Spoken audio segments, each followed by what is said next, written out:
একটা গুলি লেগেছে, ওটা আমরা জানতে পেরেছি। বাকি কে করেছে, কি হয়েছিল, ইনভেস্টিগেশনে তদন্ত সাপেক্ষ আছে। প্রাইমারি প্রথম দৃষ্টিয়া দেখে হচ্ছে এখানেই পিও আছে, ঘটনা এখানেই হয়েছে।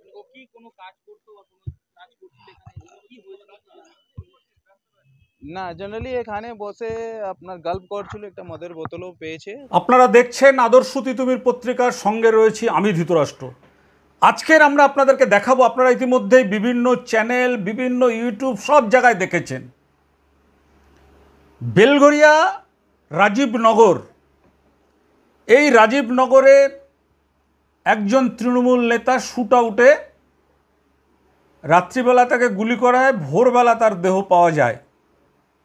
একেবারে দেখবেন ট্রেনটা যে রাস্তা দিয়ে যাচ্ছে দমদমের দিকে, তার পাশের দিকেই বাঁ দিকেরটাই হচ্ছে রাজীবনগর, শিয়ালদার দিকে যেতে। যাকে শুট আউট করা হয়েছে, গুলি করে হত্যা করা হয়েছে, তার নাম হচ্ছে এনায়েতুল্লাহ ওরফে রোহন, 38 বছর বয়স। এ খুনের বিষয়টা ইতিমধ্যে আপনারা জেনেছেন সবাই, কিন্তু আমরা শুধু এখানে একটাই কথা বলবো যে আমাদের রাজ্যের বিভিন্ন জায়গায় তৃণমূলের নেতারা খুন হচ্ছেন।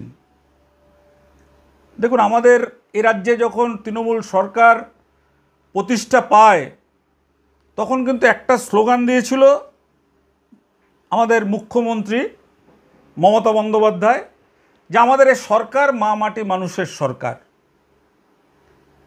দেখুন, এখন এমন জায়গায় নিয়ে আসা হয়েছে, মাঝে মাঝে আমরা দেখছি বিভিন্ন জায়গায় মায়েদের ওপর অত্যাচার হচ্ছে, মানে বিভিন্ন জায়গায় মায়েদের ওপর ধর্ষণ, নির্যাতন লেগেই আছে।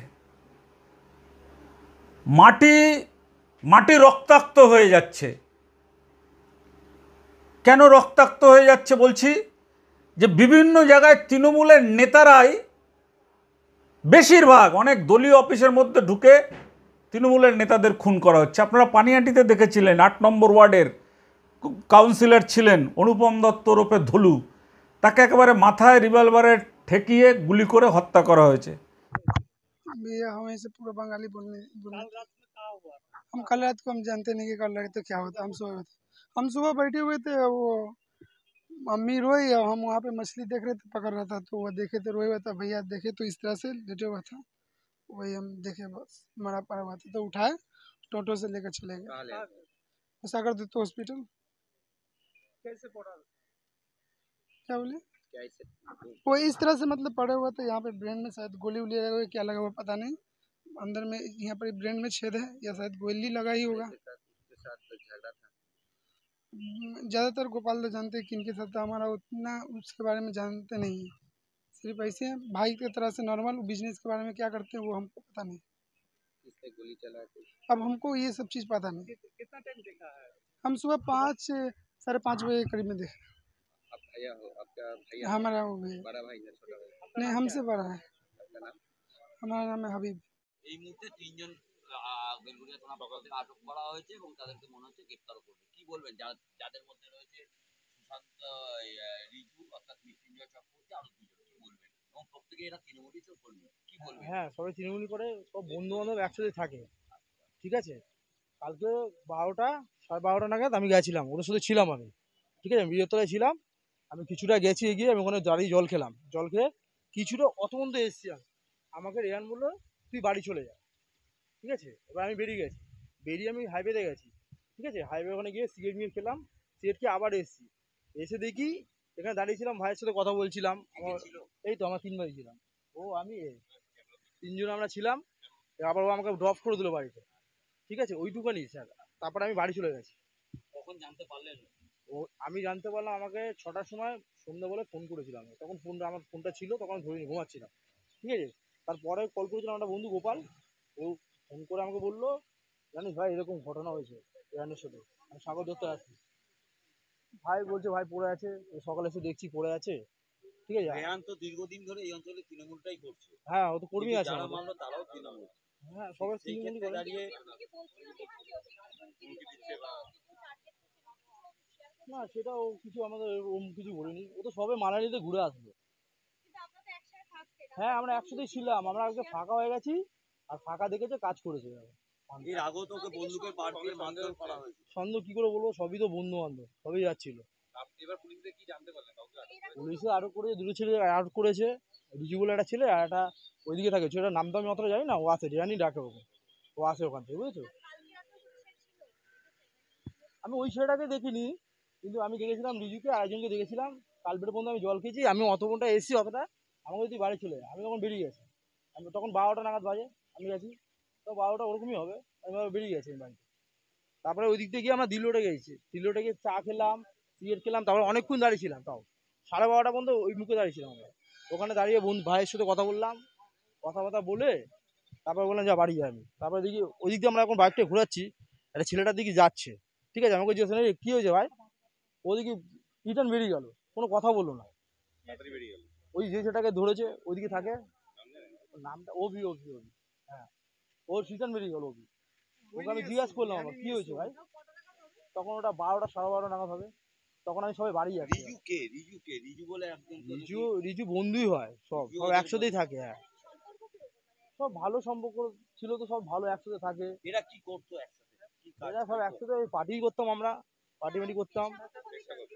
পেশাগতভাবে তো আমাদের কেউ কিছু না, আমরা ক্লোজ থাকতাম, আমি, গোপাল, রেয়ান, আমার কটা ভাইরা, এরা আমরা একসাথে ক্লোজ থাকতাম। রেয়াল বিল্ডার্সের ব্যবসা আছে, দালালি করি আমরা, আর তৃণমূলের কর্মী, আমরা কাজ করি তৃণমূলের, এইটুকুনি আমাদের কাজ।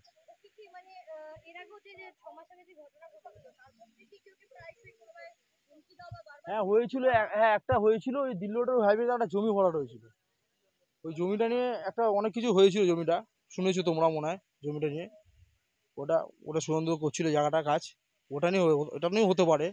এবার কি করে বলবো, দেখো সত্যি তো চারিদিকে আমাদের লেগে আছে। এর আগেও তো এই যে সুজয় সুশান্তের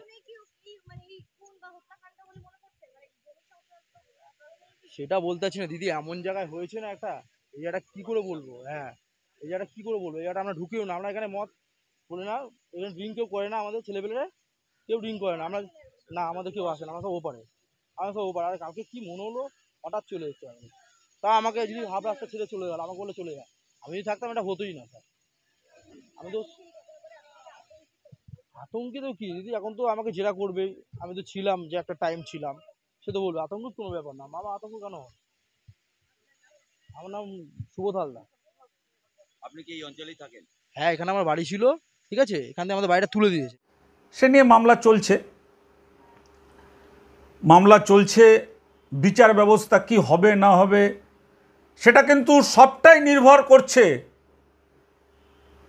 পুলিশ কিন্তু বিভিন্ন ক্ষেত্রে দেখা যায় যে খুন হয়ে যাওয়ার পরে যারা শাসক দলের নেতা আছে তাদের কথাতেই কিন্তু তদন্তের গতিবিধি চালায়। মানে খুনের সঙ্গে যারা যুক্ত রয়েছে বহু ক্ষেত্রে তারা ধরাও পড়ে না, তাদের নামও আসে না। কেন আসে না? কারণ তারা হচ্ছে যে মানে শাসক দলের যে অফিসিয়াল গ্রুপ তাদের সঙ্গে তাল মিলিয়ে চলছে। এখানে বেলঘরিয়ার এই শুটআউটের ঘটনায় কয়েকজন গ্রেপ্তার হয়েছেন।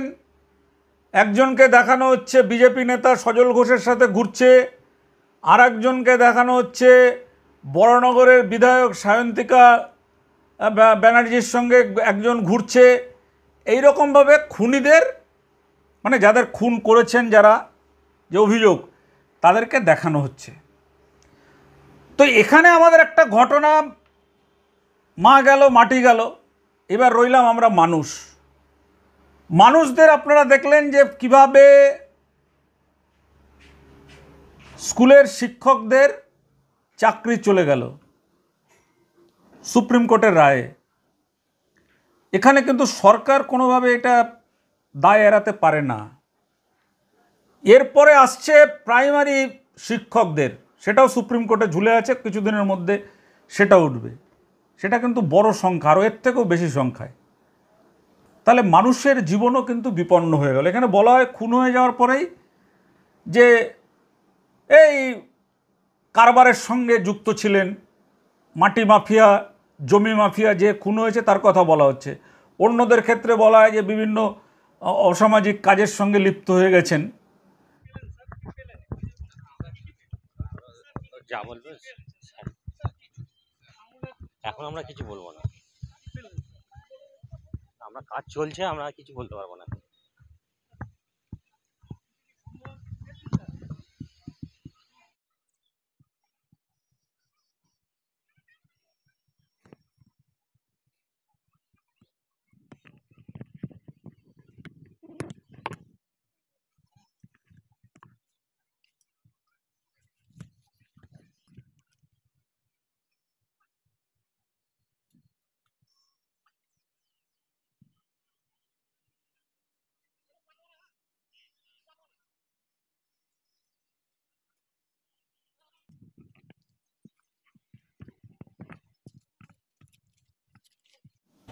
এই যে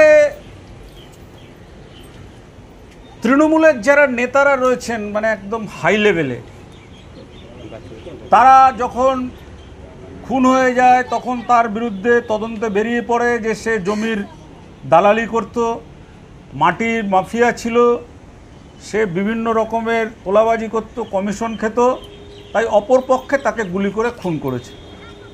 এটা কোনো কথা হলো?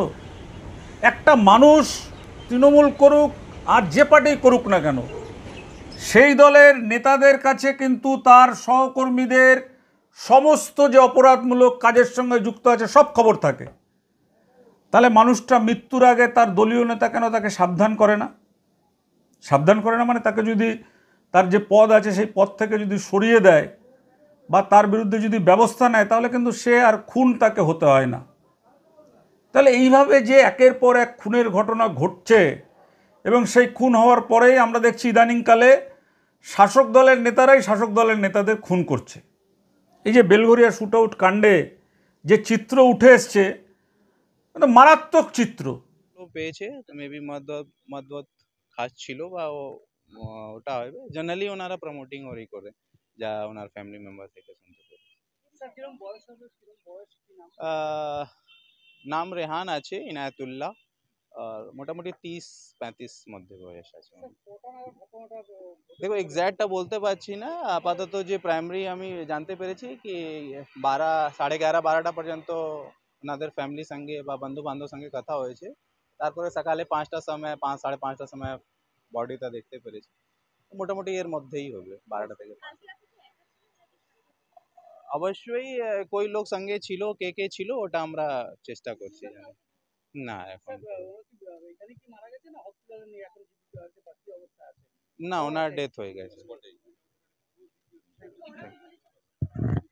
দ্যাট ইজ अभी প্রাইমারি আছে, अभी ক্লিয়ার বলতে পারবো। যে বলছে ওখানের যে জমি রেলের পাশের, সেই জমি এই এনায়েতুল্লাহ এবং ওইখানকার যারা কাউন্সিলর আছেন বা এই মাটি মাফিয়ার দল আছেন, তারা মিলে ওখানে বিভিন্ন যে ঘরবাড়ি হয়েছে তাদের কাছে বিক্রি করেছেন। কেন বিক্রি করতে পারবেন? হতে পারেন শাসক দলের নেতা, কিন্তু শাসক দলের নেতা যে দলের নেত্রী মমতা বন্দ্যোপাধ্যায়, তার দলের নেতারা এই ধরনের অন্যায় কাজ কেন করবেন? যে দলের মূল স্লোগান মা মাটি মানুষের জয়, মা মাটি মানুষের মঙ্গলের জন্য লড়াই, 2011তে তো এই স্লোগান দিয়ে এসছিলেন। যখন নন্দীগ্রামে গুলি চলেছিল তখন কিন্তু রাস্তায় তৃণমূলের লোকজনকে খুঁজে পাওয়া যেত না মিছিলের জন্য। আমরা এইসব এলাকায় দেখেছি অনেক বামপন্থী মানুষ, অনেক নকশাল মাইন্ডের লোকেরা, তারা কিন্তু সেদিন সেই ঘটনার প্রতিবাদ জানিয়েছিলেন। কিন্তু পরে কি বেরোলো? এই যে অবক্ষয়, এই অবক্ষয়ের জন্য দায়ী কিন্তু মানে আমাদের যে মানে মূল্যায়ন, সেই মূল্যায়ন আপনারা একমত হবেন কিনা আমরা জানি না, তবে আমরা এইটুকু বলতে পারি যে যখন যে দল শাসক দলে আসে সেই দলে কিন্তু যারা মাফিয়া, যারা ক্রিমিনাল, যাদের কোনো রাজনীতির কোনো আদর্শ নেই, তারা কিন্তু সেই দলে গিয়ে নাম লেখায়। নাম লেখায় কেন? তার 2 নম্বরই ব্যবসাটাকে ঠিক রাখার জন্য। তাহলে কি এইখানে যখন সে এক দল থেকে আরেক দলে যায় বা তার 2 নম্বরই ব্যবসাটা চালানোর জন্য যিনি সেই সময়কার শাসক দলের নেতা থাকে, তাকে কি মানে উপঢৌকন বা উৎকোচ না দিয়ে তার পক্ষে সম্ভব এই কাজ করার? এইটা একটা আমাদের প্রশ্ন আমরা এটা বলতে চাই যে রাজনৈতিক দলই ক্ষমতায় আসুক না কেন, তার দলীয় কর্মী যখন দেখবেন যে তার যে যোগ্যতা, সেই যোগ্যতারও অধিক সে জায়গায় পৌঁছে যাচ্ছে মানে সম্পদ বৃদ্ধিতে, তাহলে সম্পদ বৃদ্ধিতে সে কোথা থেকে এত তার টাকা আসছে, কোথা থেকে সে এত তার মানে অধিক সম্পদ তৈরি করছে, এটা যদি একটু খোঁজ নেন তাহলে কিন্তু হয়ে যায়। আর আমরা একটা দায়িত্ব নিয়ে দিদিকে বলতে পারি যে দুর্নীতির তদন্ত করলে ঘর থেকে শুরু করুন। জানি না সে সময় আর আপনি পাবেন কি না, কারণ দুর্নীতির তদন্ত যদি আপনার নিজের ঘর থেকে শুরু করেন, মানে আপনার দলের যারা ব্লকের সভাপতি আছে, কিছুদিন আগেই দেখলাম একজন ব্লক সভাপতি একজন নেতাকে গুলি করে খুন করেছে, জানা যাচ্ছে যে সেই ব্লক সভাপতির কয়েক লক্ষ টাকার সেই পদ বিক্রির বিষয়টা সামনে এসেছিল, পুলিশই সামনে এনেছিল। আগে নিজের পঞ্চায়েত, নিজের ব্লক সভাপতি, নিজের ওয়ার্ড সভাপতির যে 2011 সালে ক্ষমতায় আসার আগে তার কি অবস্থান ছিল, এখন তার কি অবস্থান, এইটা দেখুন। এটা দেখে যদি ধরতে পারেন তাহলে ভালো, আর যদি মনে করেন না ধরতে পারেন তাহলে কিন্তু এই ধরনের একের পর এক শুট আউট হবে, মায়ের কোল খালি হবে। এখানে তৃণমূল বলে কোনো কথা নয়, তৃণমূলের নেতা শুট আউট কিসের? তৃণমূলের নেতা শুট আউট, তার একটা পরিবার আছে, তার একটা বাবা আছে, তার একটা মা আছে। যে সন্তান হারালো সেই কিন্তু বুঝতে পারে সেই সন্তান হারানোর যন্ত্রণা। আজকে দেখুন বেলঘরিয়া শুট আউট কাণ্ডের যে অন্তর্তদন্ত, সেই অন্তর্তদন্তে আমাদের প্রতিবেদক সুরেন্দ্র কুমার সিং তুলে ধরছেন আপনাদের সামনে। দেখুন সেই খবর।